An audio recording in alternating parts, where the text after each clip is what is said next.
Nilinaw ng Department of Budget and Management ang ilang pahayag kaugnay sa panukala 2026 National Budget. Partikular na sa mga alegasyong maaantala o maaapektuhan umano ang aumento sa sahod at mga benepisyo sa pagreretiro ng mga guro, kawani ng gobyerno at mga uniform personnel. Ayon sa DBM, ang 24 na bilyong pisong iniuugnay sa Miscellaneous Personal Benefits Fund ay hindi inalis o kinansela, bagkus ay inilipat lang sa mga budget ng mga kinauukulang ahensya. Hindi rin nila binawasan ang mga pondo, kundi inihanay lang sa mas angkop at mas tuwirang mga item sa budget. Dagdag pa ng DBM, layo ng pagsasaayos na ito na mapabuti ang implementasyon at hindi bawasan ang mga benepisyo ng mga lingkod bayan.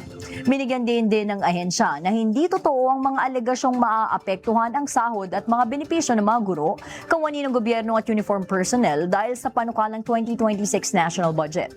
Tiniyak ng DBM na patuloy nilang pangangalagaan ang kapakanan ng mga lingkod bayan at itataguyod ang responsable, malinaw at may pananagutang pamamahala ng pondo ng bayan.